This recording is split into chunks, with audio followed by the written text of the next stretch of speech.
Salut YouTube, j'espère que vous allez bien. C'est Doudou Tech. Nous revoilà pour une nouvelle vidéo. Pour celle-ci, on va adopter un autre concept. Une vidéo genre What's on my phone, histoire de vous montrer quels sont les smartphones que l'on utilise au quotidien et l'utilisation que l'on en fait. Vous donnez aussi quelques conseils, quelques trucs et astuces concernant ces smartphones, ces systèmes d'exploitation et quelques de leurs services. Voilà le smartphone que j'utilise au quotidien, mon premier smartphone, mon smartphone principal, c'est l'iPhone SE. C'est l'iPhone SE d'Apple qui est sorti en 2016 si je ne me trompe. Voilà, c'est un iPhone 6S. Ce smartphone a toutes les capacités de l'iPhone 6S, hormis l'appareil selfie et la taille. Voilà, même caméra, même processeur, même puissance et tout. Voilà, j'en ai fait une vidéo pour vanter un peu ses qualités vidéo et photo. J'ai dû supprimer la vidéo. Ça a été ma première vidéo YouTube. J'ai dû la supprimer pour des problèmes de copyright, des problèmes de droit d'auteur. Voilà, il y avait une musique de la chanson Expresso de l'album Potentiel de l'artiste One Lyrical. Boy différent, j'avais utilisé ce son là. Voilà, j'étais débutant, je connaissais presque pas les rouages de YouTube. J'ai utilisé cette musique là, je croyais que ça faisait rien, il n'y avait pas de problème. Voilà. Après il y avait des problèmes de réclamation concernant les droits d'auteur. J'ai dû supprimer la vidéo et supprimer aussi beaucoup de mes vidéos qui étaient dans ma chaîne YouTube. Je suis désolé, je vous demande pardon, j'espère que vous allez me comprendre.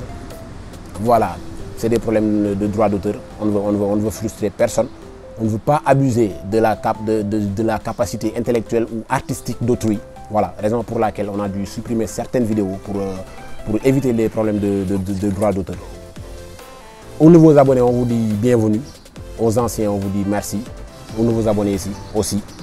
Voilà, continuez à nous faire confiance, continuez à suivre la chaîne, à apprécier ce que l'on fait.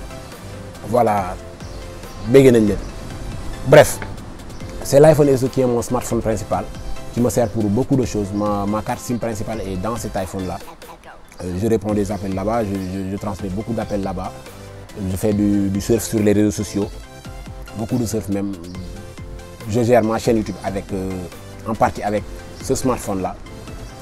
C'est ce smartphone, comme je le disais tantôt, qui me filme en 4K 30 images par seconde depuis le début de mes vidéos. Les vidéos que je transfère sur mon MacBook pour les monter avec Premiere Pro. Là, le transfert se fait avec AirDrop. C'est facile et simple. Aucun problème sur ce côté-là. Voilà, ce smartphone est mon smartphone principal. Je m'en sers pour beaucoup de choses. Pour prendre des photos aussi, Je le disais tantôt, c'est la même capacité photo et vidéo que l'iPhone 6S. Voilà, 12 mégapixels, 12 millions de pixels. Les photos sont belles. Voilà, ça y est ici. Et ici, vous allez voir, ce smartphone fait de très belles photos. Même capacité photo et vidéo que l'iPhone 6S. Pour retoucher les photos, je n'utilise pas d'application tierce. Je trouve que c'est un peu encombrant, je ne dirais même pas difficile, mais un peu frustrant d'aller sur l'Apple Store, de télécharger des applications tierces pour retoucher des photos, quitter l'application pour aller retrouver les photos dans l'application photo native de l'iPhone. Je trouve que c'est un peu compliqué, c'est un peu relou, je dirais. Et ça consomme, ça bouffe de la batterie. Voilà, j'ai dû renoncer à ça. Je n'utilise pas Snapseed, Lightroom et ce genre d'applications de retouche de photos. Pour toucher les photos, j'utilise l'application native de l'iPhone Photo qui fait le job, qui fait très bien son job pour retoucher les photos, les contrastes, la saturation, la luminosité et tout, la balance des blancs. Voilà, je l'utilise beaucoup. Je comprends cette application, c'est fait par Apple, c'est natif, c'est facile d'utilisation, voilà, c'est intuitif, rien de compliqué, flex. Je l'utilise au quotidien pour retoucher mes photos. Concernant le transfert des photos, pour sauvegarder mes photos sur le cloud, je n'utilise pas iCloud. Pourquoi? Beaucoup de mes amis, beaucoup de Sénégalais, je dis beaucoup de monde même, Beaucoup de possesseurs d'iPhone utilisent iCloud pour transférer leurs photos. Je ne le fais pas. Je ne le fais pas pourquoi? Parce que je trouve que le transfert des photos sur iCloud est un peu compliqué. Je m'explique. Voilà, pour transférer les photos sur iCloud, voilà, l'iPhone nécessite déjà d'être connecté à iCloud via Wi-Fi, d'être connecté à Internet via Wi-Fi, voilà, et d'être verrouillé et d'être branché sur secteur. Voilà, ça en fait trop pour sauvegarder les photos. Voilà, j'aime pas utiliser l'appli iCloud pour sauvegarder les photos parce que c'est ça. Je trouve que c'est un peu frustrant de passer par ces chemins-là. Voilà, rien que pour sauvegarder les photos. D'habitude, j'aime couper mon Wi-Fi, j'aime désactiver mon Wi-Fi quand je mets mon smartphone en charge. Voilà, la raison pour laquelle la sauvegarde ne se fait pas normalement. On ne peut pas aussi, côté flexibilité, ça reste à revoir. On ne peut pas sélectionner des dossiers ou des photos en particulier pour les transférer sur le cloud. Ça ne peut pas se faire. Voilà, c'est pas faisable sur iCloud. Raison pour laquelle j'utilise Google Drive et aussi l'application Google Photos, qui je trouve que sont deux applications qui sont très pratiques, beaucoup plus pratiques que iCloud pour transférer des photos. Voilà, Google Photos nous donne la possibilité, en termes de flexibilité, en termes de transfert des photos sur le cloud, de choisir les dossiers, voilà, et des photos en particulier que l'on aimerait transférer sur le cloud. Possibilité que ne nous donne pas iCloud, raison pour laquelle j'utilise Google Photos et Google Drive pour sauvegarder mes photos, mes albums photos et quelques de mes photos, voilà, sur le cloud. Côté musique aussi, j'utilise beaucoup l'iPhone SE. J'utilise beaucoup l'iPhone SE. Voilà, l'iPhone SE a une sortie casque qui gère très bien le son. Le son est clair, équilibré, voilà, avec beaucoup de basses. Le son est riche et détaillé. J'utilise l'iPhone SE pour écouter de la musique. Le son, pour synchroniser ma musique, j'ai mon MacBook. Je synchronise avec mon MacBook toute ma musique sur l'iPhone SE. 32 Go d'espace de stockage. Je n'ai pas de problème de stockage pour gérer ma musique et mes photos. J'écoute de la musique sur mon iPhone avec ces écouteurs-là, les EarPods d'Apple. Ce n'est pas les AirPods, mais les EarPods, les écouteurs filaires d'Apple, qui je trouve offrent une belle restitution sonore. Voilà, le son est riche et équilibré, avec beaucoup de basses. Les voix ressortent normalement. Tout ce que l'on aime avec Apple. J'ai aussi les Galaxy Buds de Samsung que j'ai testé sur ma chaîne. La vidéo, je vais la mettre dans la description. J'ai aussi les Galaxy Buds, mais je ne m'en sers pas beaucoup pour écouter de la musique. Pourquoi? Parce que comme je le disais précédemment dans la vidéo de test des Galaxy Buds, les Galaxy Buds, je trouve, sont médiocres, passables, médiocres, voilà. C'est pas du tout ça.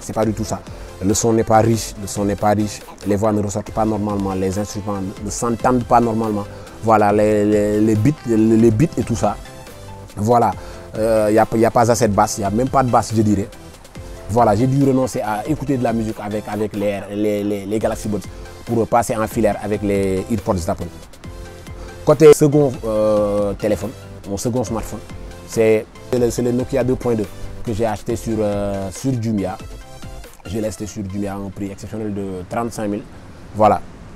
Le téléphone est bien, le smartphone est bien, ça me sert pour beaucoup de choses. Pour aller sur YouTube. Je consomme beaucoup de YouTube avec ce smartphone-là. Même si je trouve que l'écran de l'iPhone est plus net et plus beau.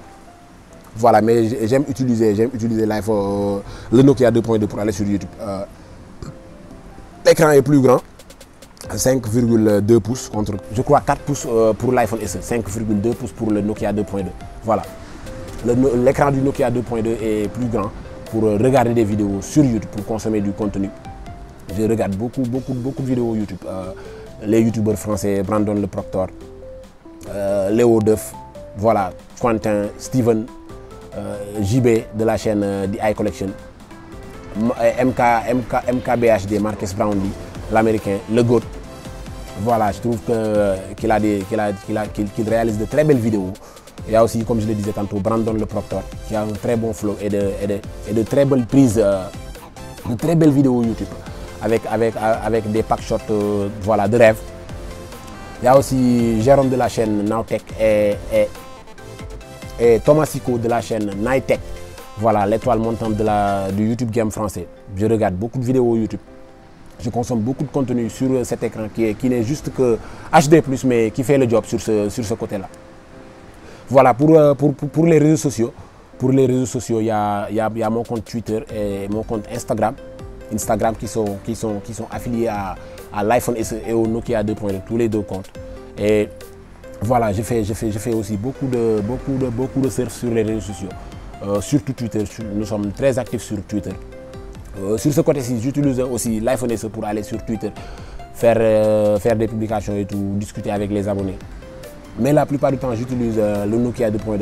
Ceux qui sont abonnés à mon compte Twitter vont constater que la plupart de mes posts sur Twitter, de mes publications sur Twitter, se font avec d'une part le Nokia 2.2, d'autre part avec l'iPhone SE. Je m'explique. J'ai des posts des fois qui ont la signature Twitter for iPhone et des posts aussi qui ont la signature Twitter for Android, parce que j'utilise ces deux smartphones pour aller sur le web, pour surfer sur Twitter. Pourquoi j'utilise le Nokia 2.2 pour aller sur Twitter très souvent? Parce que je trouve que le Nokia a une capacité côté autonomie qui fait le job. Machallah, ce téléphone a une capacité côté batterie de 3000 mAh. Voilà, l'endurance est là, l'autonomie est là. Ce téléphone tient plus d'une journée, parfois même 2 jours, avec l'utilisation que j'en fais, Instagram, Twitter, YouTube. Voilà, ça fait le job. Concernant la prise de notes, j'utilise beaucoup l'application Notes de l'iPhone.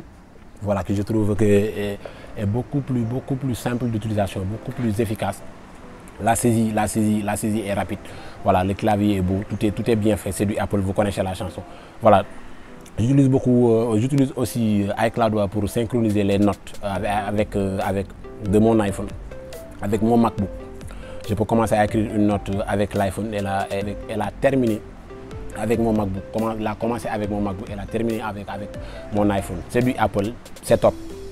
Voilà, j'utilise aussi l'application AirDrop pour transférer et partager des vidéos et des photos avec mes amis qui ont des iPhones.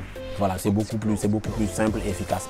En termes de rapidité aussi, il n'y a pas mieux. Côté interface utilisateur aussi, interface et expérience utilisateur, je dirais que l'iPhone est plus plaisant à utiliser côté interface et animation. Et voilà, même si le Nokia 2.2 ne pourrait pas servir de rival pour comparer les deux, on ne va pas comparer. C'est des smartphones qui ne sont même pas comparables. Le Nokia 2.2 est un téléphone d'entrée de gamme. Voilà, ne peut pas être comparé à l'iPhone SE. Voilà. Le Nokia 2.2 a l'interface Android pur. Android pur fait le job côté expérience utilisateur et interface. Une très belle surcouche. Côté interface utilisateur, on est servi. C'est du Google, c'est de l'Android pur. Voilà, ça fait le job. Voilà, l'expérience utilisateur est là. Voilà, la navigation gestuelle, on aime. Voilà, les animations sont là, même si ce n'est pas aussi fluide que sur l'iPhone SE. Voilà, ce téléphone est, comme je le disais tantôt, un smartphone d'entrée de gamme avec 2 Go de RAM et un processeur d'entrée de gamme.